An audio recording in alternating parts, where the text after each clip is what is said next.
नमस्कार दोस्तों, आज एक ऐसी समस्या के बारे में बात करेंगे और हम ये कोशिश करेंगे कि उस समस्या को किस तरह से कम किया जाए।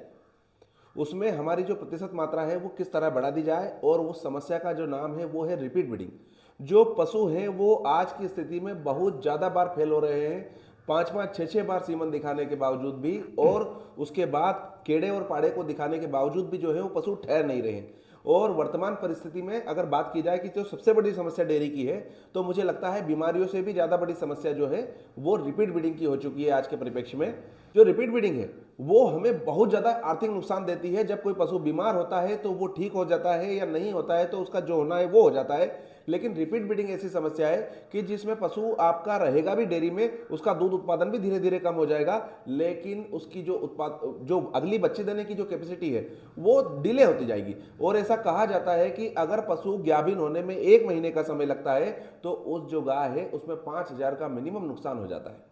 किस तरह से वैज्ञानिक तरीकों का उपयोग करके जो हमारे पशु रिपीट हो रहे हैं इनको किस तरह से कम कर दिया जाए, इस बारे में आज हम चर्चा करने वाले हैं। पूरा वीडियो बहुत महत्वपूर्ण होने वाला है। बहुत छोटी छोटी चीजें हैं। इंजेक्शन के साथ मैं कुछ गोलियों के नाम भी बताऊंगा कि जो पशुपालक हैं वो खुद स्वयं भी उनका उपयोग कर सकते हैं, क्योंकि इंजेक्शन के साथ समस्या यह रहती है कि उसको लगाने के लिए आपको किसी न किसी को बुलवाना पड़ता है, और ऐसा आवश्यक नहीं कि वो उस दिन जो व्यक्ति है वो उपलब्ध रहे।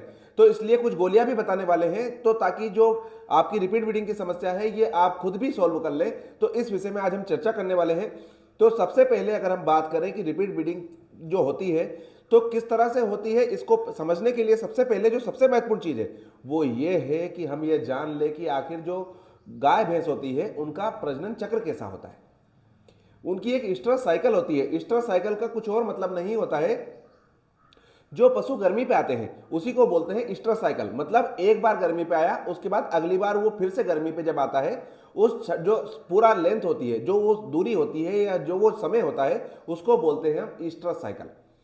जो पशु है वो कितने दिन में गर्मी पे आता है? 21 दिनों में। 21 दिन में पशु गर्मी पे आता है। अब जब भी हम किसी को बीज डालते हैं तो हम सबसे पहले क्या कहते हैं कि आप ये जरूर देखना कि 18 से 21वें दिन पे ध्यान रखना कि ये वापस पशु जो गर्मी पे आया है कि नहीं आया है। जी सर। अगर मान लो जो पशु है वो गर्मी पे कब आएगा, 18 से लेके 21 दिन में आ जाता है। कोई पशु 18-19 दिन में आ जाता है, कोई 21 दिन में आता है। इसका मतलब अब हम जो ईस्टर साइकिल है इसको 2 टुकड़ों में तोड़ने वाले हैं। ये समझे बिना आगे की चीज नहीं समझ सकते, इसलिए इसको बहुत महत्वपूर्ण तरीके से समझिएगा कि अब जो ईस्टर साइकिल 21 दिन की हो गई, हमारे पास एक इतना चौड़ा दिन हो गया, 21 दिन हो गए। उसमें एक जो समय होता है हम कहते हैं कि 18 से 21 दिन में गर्मी पे आएगी। मतलब एक समय तो ऐसा हो गया 18 से 21 दिन, 4 दिन का समय हो गया।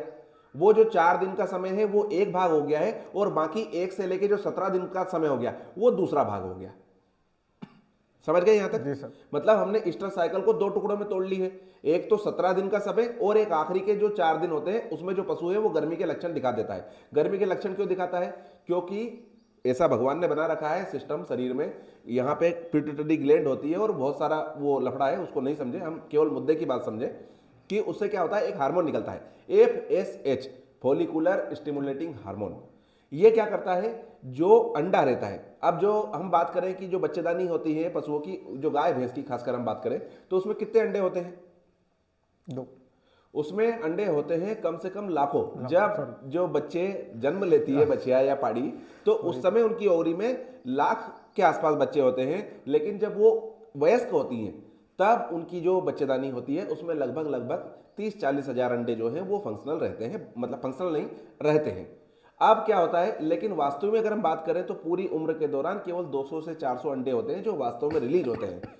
तो यहां पर हमें ध्यान देने वाली बात है। अब निषेचन की बात है कि जो गर्भधारण है वो कैसे होता है। तो गर्भधारण होने के लिए 2 चीजों की आवश्यकता होती है।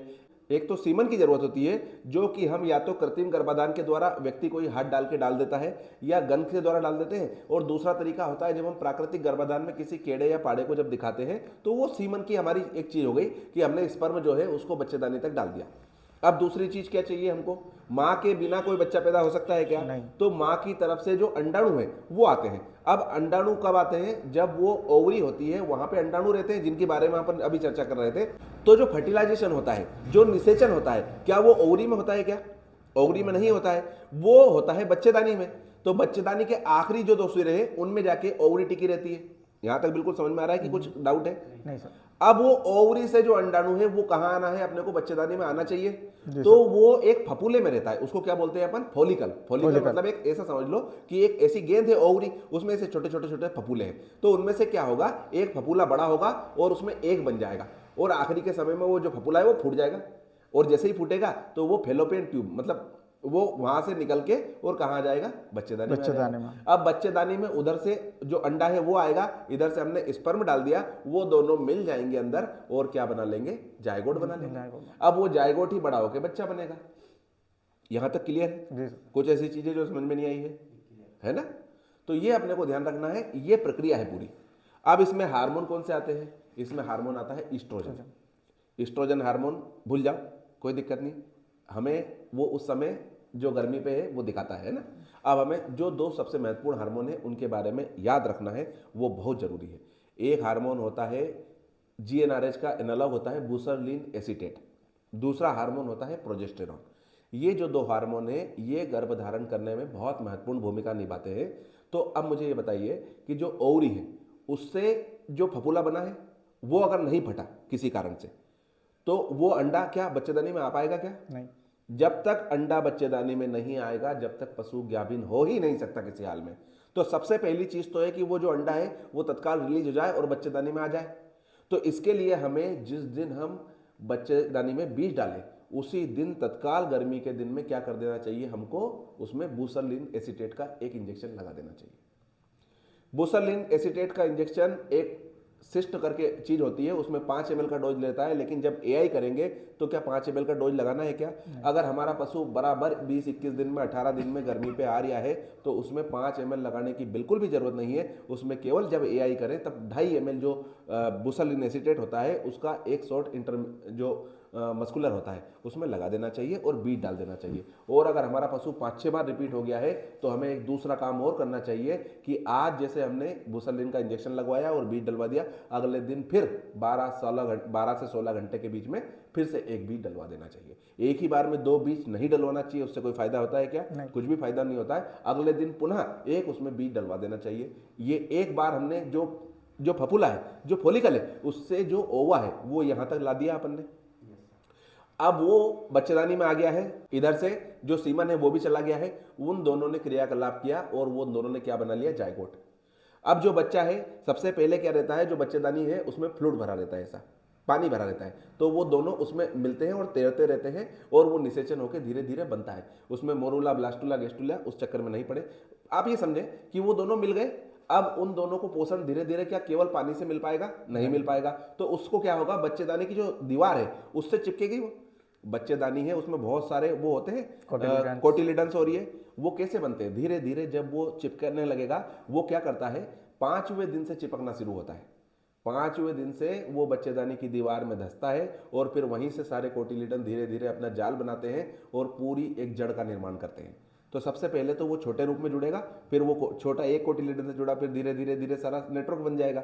तो ये अपने को सिस्टम समझे। अगर ये जो दीवार से चिपकने वाला मामला है इसमें कोई गड़बड़ पैदा हो गई किसी कारण से, तो भी क्या जो हमारा गर्भधारण है वो हो पाएगा? नहीं हो। यहाँ ये समझने की बहुत जरूरी बात है कि अंडा भी आ गया है, स्पर्म भी आ गया है, लेकिन वो मिल भी गया है, लेकिन वो बच्चेदानी की जो दीवार है उससे चिपक नहीं रहा है।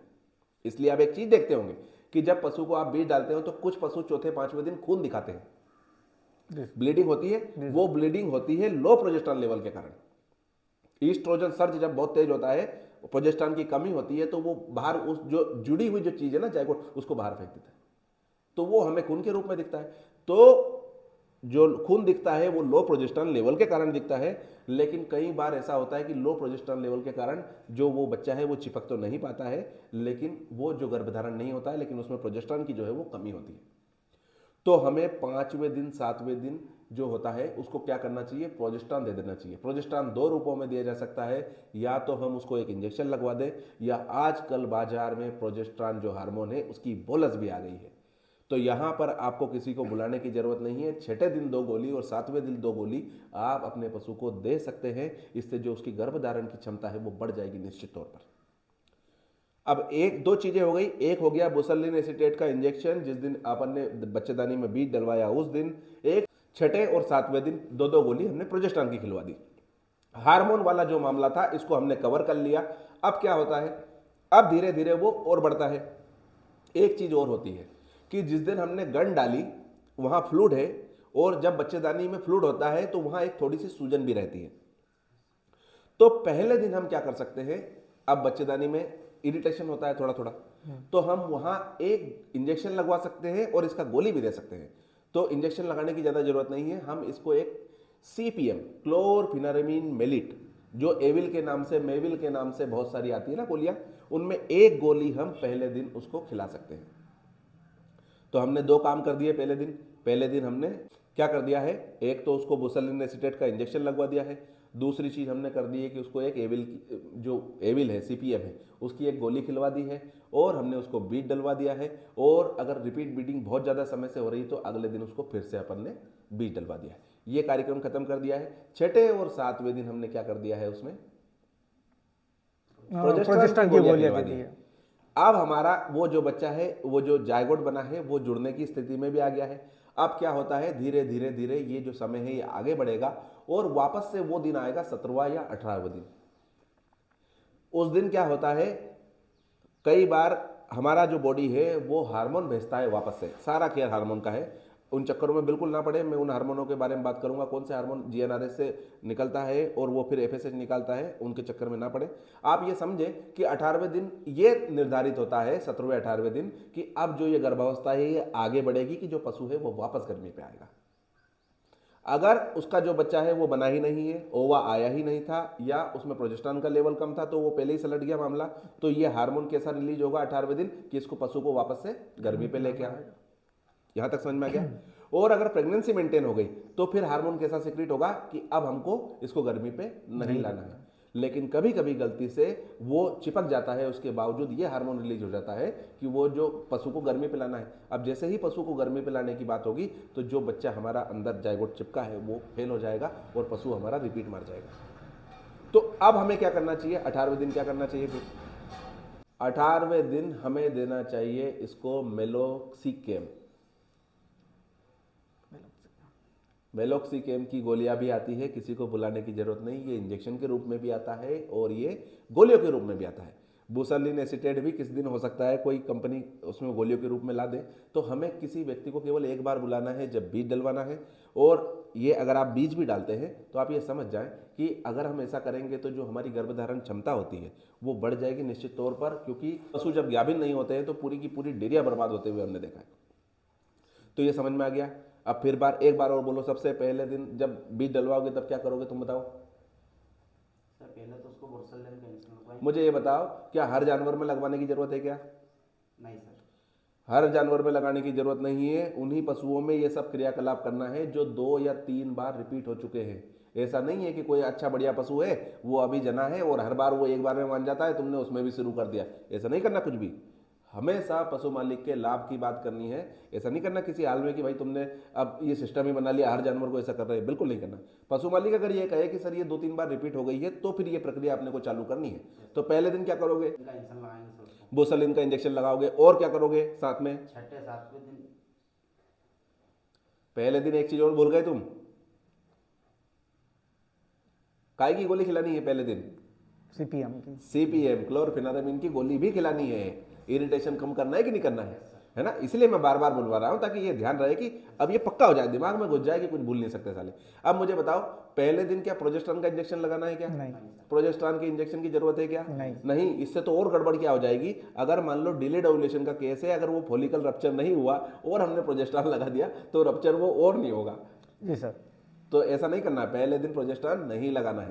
पहले दिन आपको बुसलिन एसीटेट लगाना है, साथ में एक एविल की CPM की जो गोली है, मेविल नाम से आती है, बहुत सारे नामों से आती है, वो खिला सकते हैं। छठे और सातवें दिन 2-2 गोली काय की खिलानी है अपने को? प्रोजेस्टेरॉन प्रेस्टीन करके एक आती है, वो उसने देखे गया था सैंपल में। और भी कई कंपनियों की आती होगी, जो आपके क्षेत्र में मिल जाए वो प्रोजेस्टेरॉन की 2-2 गोली खिला दी। उसके बाद 17वें दिन क्या करेंगे अपन? 17वें और 18वें दिन वो अगर जानवर ठहर जाता है, नहीं करना ही है। काय की गोली खिलाओगे? ब्रुसेलिन एसीटेट मेलोक्सिकेम सॉरी है ना, इसीलिए तो मैं बार बार बुलवा रहा हूँ कि भूल नहीं जाओ। ठीक है, फिर से बोलो अब तुम साला। पहले दिन क्या करोगे? ब्रुसेलिन एसीटेट का इंजेक्शन लगाएंगे, और उसके बाद AI करेंगे। हाँ, उसके बाद उसको काय की गोली? CPM की गोली CPM देंगे। की गोली, शाबाश। 5वें 6ठे दिन सर 6ठे दिन उसको प्रोजेस्टेरॉन की गोली देंगे। बिल्कुल शाबाश। उसके बाद 17वें 18वें दिन 17वें 18वें दिन मेलोक्सिकम का इंजेक्शन लगाएंगे। इतना अगर आपने किया तो इसके बहुत अंदर विज्ञान में ना जाते हुए बहुत सहज रूप में हमने चर्चा की है। अगर हम करेंगे तो निश्चित तौर पर जो हमारे पशु जो गर्भधारण नहीं कर रहे हैं, जो बार बार रिपीट हो रहे हैं, इनकी जो ठहरने की संभावना है वो निश्चित तौर पर मैं कहता हूँ कि 60 से 65% तक बढ़ जाएगी और हमारे पशु जो है वो समय पे गाभिन होने लग जाएंगे, तो हमारा जो डेयरी में नुकसान है वो कम हो जाएगा। इसके अलावा और क्या कारण होता है रिपीट ब्रीडिंग का? एक होता है इन्फेक्शन वाला मामला। अगर किसी पशु की जब निकलवाई है या जब अगर वो पशु है, अगर उसने जो राली की है उसमें सफ़ेदपन है दूध जैसा या पीलापन है, जो सर्दी हो जाती है हमको जब पीलापन आता है ना, वैसा अगर पीलापन है, या वो मटमेला है या बहुत ज़्यादा रिलीज हो रहा है जो निकाल रहा है, इसका मतलब क्या है? बच्चेदानी में इन्फेक्शन। इन्फेक्शन है। फिर इन्फेक्शन के समय ये सब करना है क्या? नहीं। इन्फेक्शन के समय हमें पहले इन्फेक्शन खत्म करना है, सेप्टियोपर सोडियम का इंजेक्शन लगवाना है और इंट्रा यूट्राइन जो दवाई है बेस्ट जो मिल जाए वो आपको डलवाना चाहिए। थोड़े बहुत 100 200 400 के चक्कर में नहीं रहना, हमें जो अच्छी दवाई जो सबसे अच्छे रिजल्ट देती है वो डलवा दें उसमें। जब वो डलवा देंगे तो इन्फेक्शन खत्म हो जाएगा। इन्फेक्शन जब खत्म हो जाएगा तो अगली बार जब वो गर्मी पे आएगी तो उसकी जो राली है वो कैसी आएगी? बिल्कुल क्लियर, क्रिस्टल क्लियर राली बोलते हैं उसको, बिल्कुल पानी जैसी, जैसे पानी की धार रहती है ना, आर पार देख लो, इस तरह की जब राली आ रही है उसका मतलब हमारा जो पशु है वो उसमें इन्फेक्शन नहीं है। और जो आपका बीज डालने के लिए आए जब वो हाथ डालेंगे तो वो उनसे भी वो भी बता देंगे आपको कि जो इसमें फुलाव है ये इन्फेक्शन होगा, तो वो दिखेगा, उसमें मोटापन दिखेगा, वो अलग से मोटा दिखेगा या ऐसा लगेगा इसमें कुछ भरा हुआ है, तो वहाँ अपने को पता चल जाता है। थोड़ा सा इन चीज़ों के ऊपर ध्यान देंगे। अगर इन्फेक्शन होगा तो इन्फेक्शन खत्म कर लेंगे, और अगर मान लो इन्फेक्शन नहीं है, क्लियर कट है, तो फिर निश्चित तौर पर हार्मोन वाले जो मामला है इसकी संभावनाएं बहुत ज़्यादा रहती है। तो जो भी हमने प्रक्रिया बताई इसका अगर आप पालन करेंगे तो निश्चित तौर पर हम सब मिलकर, आप जो भी है, हम सब मिलकर जो पशुओं को गर्भधारण की क्षमता है इनके दिशा में जब प्रयास करेंगे तो निश्चित तौर पर जो पशु हैं वो ज़्यादा ठहरने लगेंगे और हमारा जो उत्पादन है वो निश्चित तौर पर बढ़ जाएगा। जानकारी अगर पसंद आ रही हो तो वीडियो को लाइक कीजिए, चैनल को सब्सक्राइब कीजिए और बने रहिए हमारे साथ। जय हिंद, जय भारत, धन्यवाद।